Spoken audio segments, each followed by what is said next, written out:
بسم الله الرحمن الرحیم. السلام علیکم زما ګران خوږه ملګرو دوستانو چرته چې وایي ښاد او آباد اوسئ. نن دوه مهم موضوع باندې مهم خبرې به تاسو سره کومه خبرونه هم ورکې درکول. لازمه خبره چې اسلام آباد کیپټل ښار نه ماحول ډېر زیات ګرم دی. یو خو د اسلام آباد کې کم خودکش حمله وه G11 کې جوډیشل کمپلیکس باندې هغه کې چې کوم کسان نیول شوي ټي ټي پي کسان او چې کوم خودکش وو هغه افغانستان سره تعلق لرل. دغه څنګه نیول شوی دی او د دې ډیټیل یو خو ریپورټ جاری شوی دی، بل چې موږ خپل سورسز سره انټیلیجنس ادارو سره چې کوم نمونه خبرې شوي دي، بیا په دغه کې چې کوم موټرسایکل سوار نیول شي او په هغه ترو باندې لږ معلومات موږ خپل ترو باندې هم اخیستي، هغه تاسو سره شیر کوم چې لږ تاسو په دې خبر باندې پوه شئ. دویم چې کوم پاکستان کې غټ بدلون په نور هم لکه 28م آئینی ترمیم نه علاوه نور آئینی ترمیمونه هم متنازع هم راغلي دي، نور کیسې هم شوي دي. خو دا 28م آئینی ترمیم پاکستان کې ډېر غټ بدلون په دوو محکمو کې چې آرمي ایکټ دویم چې کوم دی د عدالتي نظام یعنی سپریم کورټ، دغه دواړو د څه شی دی په دې باندې لږ تاسو دواړو موږ په یو طرف ته خو استعفاګانې تاسو ګوري، استعفاګانې د کم کسانو راځي هغه هم تاسو ته لږ ډیټیل سره واضح کومه. تاسو ویډیو اخره پورې وګورئ او چې چا نه هم سبسکرایب کړئ سبسکرایب هم کړئ او ستاسو کمنټس لایک او بیا خاص کر بټن د تم چې کوم لایک والا دی هغه موږ دپاره ستاسو طرف نه انعام هم دی، بلکې ویډیو هغه سره نور مخ ته ځي نو هغه که تاسو کوئ نو ډېره مننه وي. اول خو به زه راځمه د پاکستان چې کوم قانون دی هغه باندې خو به راځو. د تحریک انصاف اوس کوم پوزیشن دی دا بدلون ټول وایي د تحریک انصاف نه پس عمران خان دی تحریک دا ټول وجوهات دي، خو اندروني کہانی څه ده او په دې باندې لږ به ځان پوه کړو. اول خو دا د چې افغانستان سره معاملات انتهایی خراب شوي دي، بیان بازي یا نور کیسې او بدلته تیارې هم روانې دي، اټیک دپاره هم ټول سیستم داسې جوړ شوی دی چې که تاسو وګورئ چې کوم کسان نیولي شوي دي. ول خو به زه تاسو ته هغه وکړم بیا دا لږ ونې دي تاسو ته حدوحال بیانومه چې اصل کیسه د ټول موټرسایکل سوار نه راغلي ده. دغه چې کوم بیان راغلی دی په دغه کې ولې څلور چې کوم دغه نیټورک دهشتګرد ګروپو دا نیولي دي د انټیلیجنس ادارې او سی ټي ډي مشترکه کروي کې دا کسان نیولي دي چې کوم د اپریشنل کمانډو په دغه کې درې دهشتګرد گرفتار کړي شوي دي. دغه کې یو هینډلر چې کوم ساجد الله نوم دی عرف شینا اعتراف هم کړی دی چې کله نیول شوی دی نو هغه خپل بیان هم ورکړی دی چې کوم ټي ټي پي کمانډر و سید الرحمن عرف داد الله هغه ټیلیګرام یو ایپ دی په هغه په ذریعه باندې دغه خودکش هدایات او دغه ټول سیستم کړی دی او دا خودکش بمبار افغانستان نه پاکستان ته راغلی دی او دغه په یو اسلام آباد کې دا ترنول دغه سیټ چې کوم ایریا ده په دلته کې دا ساتلی شوی او دغه د الله په هدایت باندې چې کوم دغه چې جاکټ میلاو شوی دی نو دغه پېښور کې دغه جاکټ میلاو شوی دی. ساجد الله چې کوم خودکش بمبار دی دغه بقاعده دلته کې شینا چې کوم دی په کې راغلی دی نو خودکش نه خود سوري په دغه ځای کې زه غونې غلط شوم، خودکش بمبار چې کوم دی هغه عثمان عرف کاری دی. ساجد الله چې کوم دی دا تاسو ته مړومبی کې هم ویلو چې دا شینا دغه دی تعاون کولو او دا ټول سره رابطې کې د کمانډر سره افغانستان نه کوم ټي ټي پي ولا دی نو هغه تعلق چې کوم دی شینوري قبیلې سره دی او افغانستان صوبې ننګرهار رهایشي دی کوم عثمان خودکش کس دی او دا نیټورک چې کوم دی باقاعده دی تحقیقات دی انکشافات څنګه وشو داسې وشو چې کله موټرسایکل سوار چې کوم تاسو هم چېرته بایک یا دغه شانتي دا رایډ ما اخیستي وي نو تاسو به پوه وي چې انډرایو پاکستان کې اوس انډرایو دی او مخکې یو بل هغه وخت بند شوي دی، یو انډرایو دی او بل ینګو دی نو انډرایو په ذریعه باندې دا بایک یا بک شوی دی بیا 200 روپو باندې بک شوی نو دا ته رسولی شوی نو لومبی چې کوم موټرسایکل چې کوم بایک یا والا هغه نیولی شوی چې کله دا ونیول شو نو ان ډرایو په هغه کې محکمې دغه چې کوم خپل معلومات چې کوم او چې د ان ډرایو ایپ چې کوم دی هغه کمپنۍ په تعاون سره بیا دا ټول هغه ټریس شوي دي. ولې چې کته کلم ان ډرایو کې خپل ایپ جوړوي نو ته خپل ډیټیل ورکوي، خپل موبایل به ورکوي، نو هغه چې کم موبایل یا هغه ایپ هغه په ذریعه دغه ځای ته استعمال شو نو هغه نور ځایونو ته کم ځای کې استعمال شو نو هغه په ذریعه باندې هغه ستا دا رسېدلي دي. او درې کسان چې کوم دا ساجد الله شینه چې کوم د بجوړ سره صحیح خو ټي ټي پی کس دی، پاکستاني دی، نو دغه رابطه چې کوم افغانستان سره بقاعده کم ایپ په ذریعه باندې هم تاسو ته ویلو نو دغه شانتي دا نیټورک ته رسېدلي دي. اوس دغه صورتحال کې چې کوم ټي ټي پی باندې الزام دی یا ټي ټي پی بیانات هم راځي یا دغه شانتي ویډیو پیغامونه هم تاسو لیدلی وي او دغه نیټورک چې کوم افغانستان خي یعنی که د افغانستان قصد یعنی پاکستان هم کېدلی شي پیسو باندې خودکش یا دغه شانتي خودکش یو ملک هم نشي کېدلی اخیستلی شي یا کېدلی شي. په دغه صورتحال کې اوس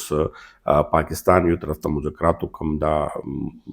معامله جنجال جوړ شوی دی، بل طرف ته که بیانات تاسو ګورئ تاسو ته مې وامرول چې هلته نه افغانستان نه طالبان حکومت څه بیانات دي او پاکستان څه بیانات دي، نو دا یو ډېر زیات کمپلیکیټډ څیز جوړ شو. او په دغه صورتحال کې د اسلام آباد د مکې خو دومره زر تفتیش وشو خو موږ دې کې سوال دا مو چې ته چې خیبر پښتونخوا کې رازمک یا دغه نورو ځایونو کې چې کومې د مکې کېږي یا رازمک والا چې کوم دغه شانتي شوه چې ډېر غټ هغه وایي چې اے پي ایس بله واقعه بچ کړه شوه د سیکورټي ذرایع په باندې هغه کې هم د افغان چې کوم خود دهشتګردو هغه ملوث وو یعنی افغانستان بشندگان. نو اوس دغه کې خو ظاهره خبره ده چې اوس پاکستان چې کوم ثبوتونه اکټه کوي یا الزام لګوي او د بیس منې کوي نو داسې کې ناسته پکار ده. موږ دغه سوال کوو. اوس بل طرف ته راځم د پاکستان چې کوم دی کې عیني بحران ورته ویلی شي یا تاسو ورته هغه ویلی شي، خو دغه ځای کې موږ دا وایو چې افغان حکومت ته ناسته پکار ده چې ټول افغانان داسې نه دي، دهشتګرد هر ځای ولا کېدی شي. دهشتګرد تاسو ګورئ چې هغه پاکستاني هم کې دي او هغه افغانان هم دي، هغه د بل ملک هم دي، سعودیان هم دي، نور ملکونو هم کېدلی شي. نو دا یو بل نیټورک دی، بل هغه دی، خو د دې توړ دپاره دغه شانتي هغه نه دي پکار. اوس دا یو هغه منې که دا سوچ بچار ونه شو او دا معامله نوره وځنډله شوه، یقینا چې دې نه درېمګړی کس یعنی انډیا هم نه غواړي چې په افغانستان سره روغه یا افغانستان سره روغه وشي، هغه هم ملوث وي. امریکا هم خپل مفاداتو دپاره لکه دا اوس بیانات دي چې پاکستان استعمالوي یا مخکې استعمال شوی دی یا مخکې هغه کړي دي، خو پاکستان هم په دې کې خپل مجبوریت ځایوي، افغانستان طالبان حکومت خپل مجبوریت ځایوي. خو افغانستان طالبان ته دغه یو سوال دی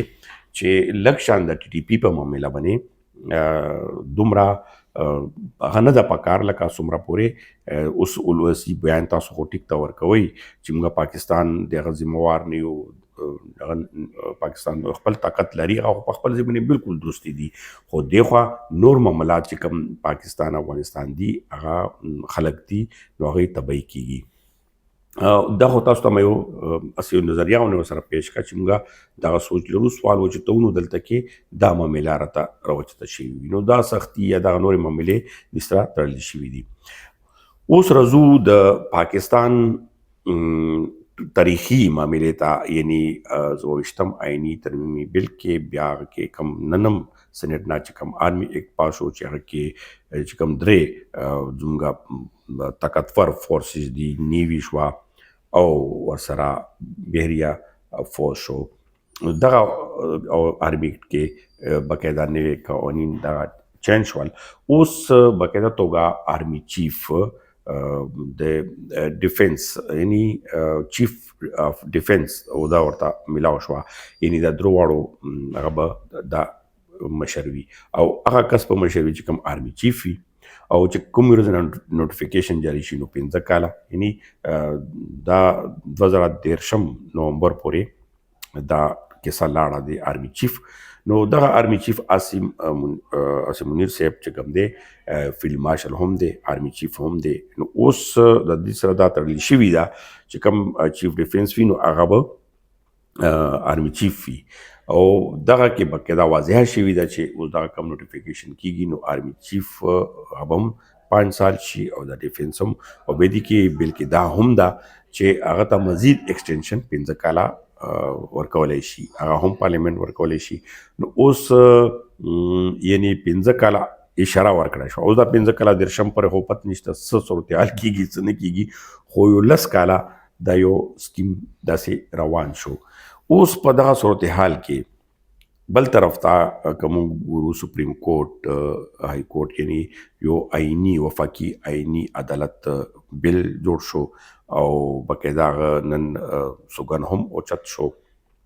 جسټس امین الله چیف جسټس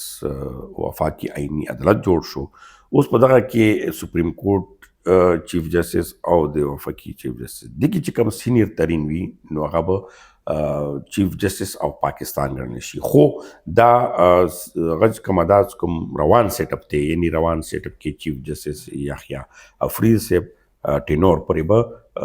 سیټ اپ هم دا وي. بیا به دینه پس دغه شان طریقه کار شي چې سپریم کورټ او آئینی عدالت جسټس کې چې کوم سینیر وي نو هغه ته به جسټس اف پاکستان ویل کېږي، لکه هغه به بیا مشر ګڼل کېږي. هغه د آئینی عدالت لم کېدی شي هم کېدی شي، لکه دا بل ډیویژن شو. نو دا آئینی عدالتونو کیسه ځکه دا ډېر پخوا نه روانه شوې وه. خلک یا تاسو په دې باندې به هغه واورئ، اوس د استفګانو باندې هم راځمه. خو دې آئینی عدالت کیسه چارټر اف ډیموکراسي چې لکه دا د سینشو د پیپلز پارټي او د مسلم لیگ نون په دور کې کله بېنظیر بټو شهید ژمدی وه نواز شریف دې سره کړی، هغه وخت کې هم به اکثر چې کله داسې کیسې راغلی ډېر کیسې داسې شوي چې عدالت نه حکومتونه ختم کړي شي وو. نو په هغه ټایم کې بیا که عدالت موږ تاریخ وګورو، که یو طرف ته موږ دا وایو چې حکومت ډېر بد وکړل سپریم کورټ سره یا د عدالت عدلیه ازادي سره، خو که بل طرف ته موږ وګورو نو د عدالتونو غریب نه ونیسه تر غټه سطح پورې موږ وګورو نو د عدالتونو کیسه هم سمه نه ده، بلکې غریب ولس سره خو بیخي سمه نه ده. تاسو خپل اول به زه د لاندې نه راشم چې که لوور کورټ کې تاسو ډسټرکټ کورټ کې وګورئ په کلونو د ځمکو معاملې داسې نورې معاملې نورې کیسې تړلې شوي وي، د غریب سړي خو په عدالتونو کې هم نشي اورېدلی او دومره کیسز پینډینګ پراته دي. بیا که های کورټ ته راشي نو های کورټ کې به هغه کسانو ته هغه ضمانت میلاو شي چې هغه به مجرمان وي، هغه به وي خو پیسو والا به پیسې به لري. نو داسې کې هم د عدالتونو ججانو صاحبانو خپله رویه هم ټیک نه ده. اوس بیا که راو سپریم کورټ ته نو سپریم کورټ خو تاریخ نه ډک دی. ذوالفقار علي بټو غوندې کس چې کوم دی د بیا خپله سپریم کورټ منلې ده، ځکه په دې باندې بحث کوو چې موږ وایو چې داسې ډېر زیات بحث په عدالتونو کولی هم نه شو چې راباندې توهین عدالت ونه لګي. خو دلته چې وګورو ذوالفقار علي بټو خپله باندې دغه منلې شوي ده او عدالتونو منلې ده چې هغه د جوډیشل مرډر و، یعنی عدالت فیصله ورکړې دی. نو اوس همدغه شانتې که داسې یو شمېر فیصلې د عدالتونو وګورې نو د ولس په خیر ښېګڼې په ځای باندې هغه د غټو خلکو یا د خپل تکبرو په باندې چلیدلي دي. نو مخکې نه د عدالتونو کوم نظام صحیح و چې تاسو موږ ډېر په دې باندې هغه کوو یا د یو پر لکه موږ به تحریک انصاف یاد کو په دې باندې ډېر زیات ډیبیټ کوي او ډېر زیات هغه کوي. دغه شانتې ډېرې خبرې دي. بیا چې اوس دا کوم ججانو استعفاګانې تاسو ګورئ نو هغه خو آلرډي بحث و، هغه آلرډي هغه فیصلې کولې چې تاسو هم لیدې نو هغه باندې هم الزامات چې دا د یوې پارټۍ هغه دي اوس هم ورباندې الزامات لګي. دغه شانتې یولس ججان نور یادوي چې کوم د دې ګروپ حصه و نو هغو ته خو هغه لار لیدلی نه شي. دویم ټکر چې کوم دی اوس اسټبلیشمنټ سره دی. اسټبلیشمنټ تاسو خپله ولیدل چې اسټبلیشمنټ خو به هر څه وي خو اصل اسټبلیشمنټ خو آرمي چیف کم وي یا اوس فیلډ مارشل هم شو او سره چیف ډیفینس هم شو. نو دومره تکتوره او دا یعنی دومره تکتوره هغه باندې به دا ججان لازمي خبره چې استفاګانې ورکوي. نو دی وخت کې مختلف پروپیګنډې یا مختلف ایشوز چلیږي. موږ د حکومت څنګه نه کوو چې د حکومت پرچار کوو یا حکومت ښه روان دي. دا حکومت خو ټوټلي په ډنډې روان دي او سیسټم صرف چلول دي. سیسټم خو څوک چلوي؟ د څرنګه د عمران خان سیسټم چلول هم تاسو بیانات لیدل چې عمران خان خپل اجلاس نشو پوره کولی، خپله بنې وی چې سپریم موږ ته ایجنسیانو یا اسټیبلیشمنټ سات نه وی بلې نشو پاس کولی. همدا شی نو دغه صورتحال دغه د حکومت هم دی، یو شی دی صرف اولس ته بس هغه نارې دي او کیسې دي. نو په دغه صورتحال باندې دا خبرونه موږ تاسو سره لږ شان شیر کړل او یقینا چې تاسو خپل رای وي نو هغه ته به زه منتظر وم او تاسو رای کمنټس کې ما ته ډېر ضروري دي. او چا ملګرو مختلف رای وي خو کم ملګرو چې بدې رای هم وي نو هغه مونږه اپریشیټ کوو، مونږ منې بد نه ګڼو ولې چې مونږ کې خپل اسلام کول غواړو. ډېره مننه، خوشحاله او آباد اوسئ.